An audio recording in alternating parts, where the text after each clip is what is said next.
صحرائی لومڑی کی مکاری ہو اور وہ دشمن پر چیتے کی طرح جھپٹنے کی مہارت، دلیری اور طاقت کے مالک ہوں، ان میں شراب، حشیش وغیرہ کی عادت نہ ہو اور وہ عورت کے لیے برف کی طرح یخ ہوں، بھرتی تیز کرا دو ابن سفیان۔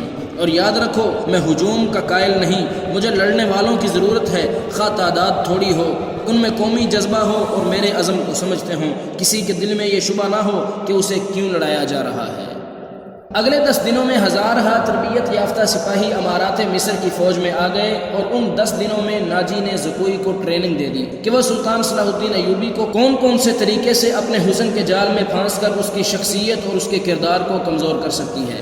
ناجی کے ہمراز دوستوں نے زکوئی کو دیکھا تو انہوں نے بلا خوف تردید کہا کہ اس لڑکی کو مصر کے فرعون دیکھ لیتے تو خدائی دعوے سے دستبردار ہو جاتے۔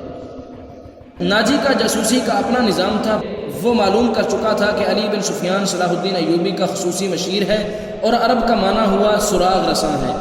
اس نے علی کے پیچھے اپنے جاسوس چھوڑ دیے اور اس نے علی کو قتل کرا دینے کا منصوبہ بھی بنا لیا۔ زکوئی کو ناجی نے صلاح الدین ایوبی کو اپنے دام میں پھانسنے کے لیے تیار کیا، لیکن وہ محسوس نہ کر سکا کہ مراکش کی رہنے والی یہ لڑکی اس کے اپنے اعصاب پر سوار ہو گئی ہے۔ وہ صرف شکل و صورت کی ہی دلکش نہیں تھی، اس کی باتوں میں ایسا جادو تھا کہ ناجی اسے اپنے پاس بٹھا کر اس کے ساتھ باتیں ہی کرتا رہتا۔ اس نے ان 2 ناچنے گانے والی لڑکیوں سے نگاہیں پھیر لی تھیں جو اس کی منظور نظر تھیں۔ 3-4 راتوں سے اس نے ان لڑکیوں کو اپنے کمرے میں نہیں بلایا تھا۔ ناجی سونے کے انڈے دینے والی مرغی تھی جو ان کے قبضے سے نکل کر زکوئی کی آغوش میں انڈے دینے لگی تھی۔ انہوں نے زکوئی کو رستے سے ہٹانے کی ترکیبیں سوچنی شروع کر دیں۔ وہ آخر اس نتیجے پر پہنچی کہ اسے قتل کرا دیا جائے، مگر اسے قتل کرنا ممکن نظر نہیں آتا تھا، کیونکہ ناجی نے اسے جو کمرہ دے رکھا تھا اس پر 2 محافظوں کا پہرا رہتا تھا۔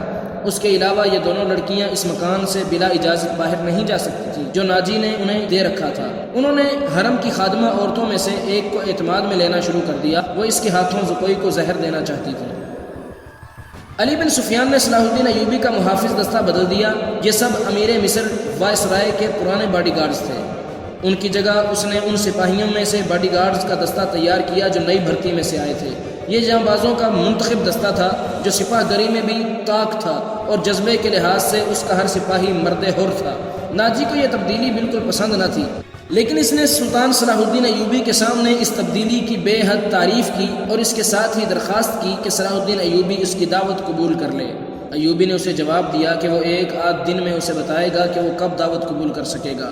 اس کے جانے کے بعد سلطان صلاح الدین ایوبی نے علی بن سفیان سے مشورہ لیا کہ وہ دعوت پر کب جائے۔ علی نے اسے مشورہ دیا کہ اب وہ کسی بھی روز دعوت قبول کر لے۔ دوسرے ہی دن صلاح الدین ایوبی نے ناجی کو بتایا کہ وہ کسی بھی رات دعوت پر آ سکتا ہے۔ ناجی نے 3 روز بعد دعوت دی اور بتایا کہ یہ دعوت کم اور جشن زیادہ ہوگا۔ یہ جشن شہر سے دور صحرا میں مشعلوں کی روشنی میں منایا جائے گا، ناچ گانے کا انتظام ہوگا، باڈی گارڈز کے گھوڑا سوار اپنے کرتب دکھائیں گے، شمشیر زنی اور بغیر ہتھیاروں کی لڑائی کے مقابلے ہوں گے، اور صلاح الدین ایوبی کو رات وہیں قیام کروایا جائے گا۔ رہائش کے لیے خیمے نصب ہوں گے۔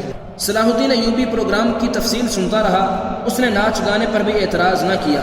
ناجی نے ڈرتے جھجکتے کہا، فوج کے بیشتر سپاہی جو مسلمان نہیں یا جو ابھی نیم مسلمان ہیں کبھی کبھی شراب پیتے ہیں، وہ شراب کے عادی نہیں، وہ اجازت چاہتے ہیں کہ جشن میں انہیں شراب پینے کی اجازت دے دی جائے۔ آپ ان کے کمانڈر ہیں، صلاح الدین ایوبی نے کہا، آپ چاہیں تو انہیں اجازت دے دیں، نہ دینا چاہیں تو میں آپ پر اپنا حکم نہیں چلاؤں گا۔ امیر مصر کا اقبال بلند ہو، ناجی نے غلاموں کی طرح کہا، میں کون ہوتا ہوں اس کام کی اجازت دینے والا جس کو آپ سخت ناپسند کرتے ہیں۔ صلاح الدین ایوبی نے کہا، انہیں اجازت دے دیں کہ جشن کی رات ہنگامہ آرائی اور بدکاری کے سوا سب کچھ کر سکتے ہیں۔ اگر شراب پی کر کسی نے ہلا گلا کیا تو اسے سخت سزا دی جائے گی۔ یہ خبر جب صلاح الدین ایوبی کے سٹاف تک پہنچی کہ ناجی صلاح الدین ایوبی کے اعزاز میں جو جشن منعقد کر رہا ہے اس میں ناچ گانا ہوگا اور شراب بھی پی جائے گی، اور صلاح الدین ایوبی نے اس جشن کی دعوت ان خرافات کے باوجود قبول کر لی ہے، تو سب حیرت سے ایک دوسرے کا منہ دیکھنے لگے۔ کسی نے کہا کہ ناجی جھوٹ بولتا ہے، وہ دوسروں پر اپنا رعب ڈالنا چاہتا ہے، اور کسی نے یہ رائے دی کہ ناجی کا جادو صلاح الدین ایوبی پر بھی چل گیا ہے۔ یہ رائے ان سربراہوں کو پسند آئی جو ناجی کے ہم نوالا اور ہم پیالہ تھے۔ صلاح الدین ایوبی نے چارج لیتے ہی ان کے لیے عیش و عشرت، شراب نوشی اور بدکاری جرم قرار دے دی تھی۔ اس نے ایسا سخت ڈسپلن رائج کر دیا تھا کہ کسی کو پہلے کی طرح فرائض سے کوتاہی کی جرت نہیں ہوتی تھی۔ وہ اس پر خوش تھے کہ آج نئے امیر مصر نے کسی دعوت میں شراب اور رقص کی اجازت دے دی ہے تو کل پرسوں وہ خود بھی ان رنگینیوں کا رسیہ ہو جائے گا۔ صرف علی بن سفیان تھا جسے معلوم تھا کہ صلاح الدین ایوبی نے خلافات کی اجازت کیوں دی ہے۔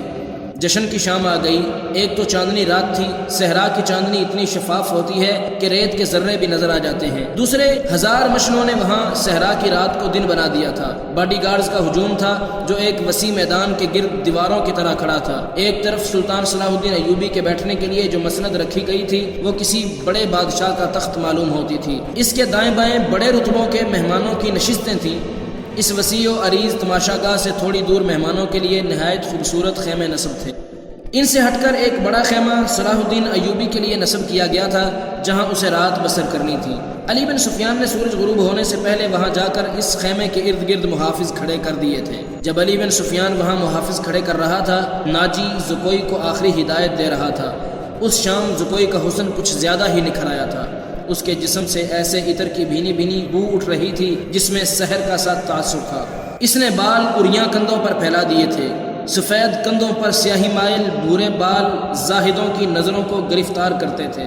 اس کا لباس اس قدر باریک تھا کہ اس کے جسم کے تمام نشیب و فراز صاف نظر آتے تھے۔ اس کے ہونٹوں پر قدرتی تبسم اد کھلی کلی کی مانند تھا۔ ناجی نے اسے سر سے پاؤں تک دیکھا اور کہا، صلاح الدین ایوبی پر تمہارے جسمانی حسن کا شاید اثر نہ ہو، اپنی زبان استعمال کرنا، وہ سبق بھولنا نہیں جو میں نے اتنے دنوں سے تمہیں پڑھایا ہے، اور یہ بھی نہ بھولنا کہ اس کے پاس جا کر اس کی لونڈی نہ بن جانا، انجیر کا وہ پھول بن جانا جو درخت کی چوٹی پر نظر آتا ہے مگر درخت پر چڑھ کر دیکھو تو غائب ہو جاتا ہے۔ اسے اپنے قدموں میں بٹھا لینا، میں تمہیں یقین دلاتا ہوں کہ تم اس پتھر کو پانی میں تبدیل کر لو گی۔ اسی سرزمین میں کلوپترا نے سیزر جیسے مرد آہن کو اپنے حسن و جوانی میں پگھلا کر مصر کی ریت میں بہا دیا تھا۔ کلوپترا تم سے زیادہ خوبصورت نہیں تھی۔ میں نے تمہیں جو سبق دیے ہیں وہ کلوپترا کی چالیں تھیں، عورت کی یہ چالیں کبھی ناکام نہیں ہو سکتی۔ زکوئی مسکرا رہی تھی اور بڑے غور سے سن رہی تھی۔ مصر کی ریت نے ایک اور کلوپترا کو حسین ناگن کی طرح جنم دیا تھا۔ مصر کی تاریخ اپنے آپ کو دہرانے والی تھی۔ سورج غروب ہو گیا تو مشعلیں جل اٹھی۔ صلاح الدین ایوبی گھوڑے پر سوار آ گیا۔ اس کے دائیں بائیں اور آگے پیچھے اس کے ان محافظوں کے گھوڑے تھے جو علی بن سفیان نے منتخب کیے تھے۔ اسی دستے میں سے اس نے 10 محافظ شام سے پہلے ہی یہاں لا کر صلاح الدین ایوبی کے خیمے کے ارد گرد کھڑے کر دیے تھے۔ سازوں نے دف کی آواز پر استقبالیہ دھن بجائی اور صحرا امیر صلاح الدین ایوبی زندہ باد کے نعروں سے گونجنے لگا۔ ناجی نے آگے بڑھ کر استقبال کیا اور کہا، آپ کے جانثار عظمت اسلام کے پاسبان آپ کو بصر و چشم خوش آمدید کہتے ہیں۔ ان کی بیتابیاں اور بے قراریاں دیکھیے، آپ کے اشارے پر کٹ مریں گے۔ اور خوشامد کے لیے اسے جتنے الفاظ یاد آئے اس نے کہہ ڈالے۔ جو ہی صلاح الدین ایوبی اپنی شاہانہ نشست پر بیٹھا، سرپٹ دوڑتے گھوڑوں کی ٹاپوں کی آوازیں سنائی دیں۔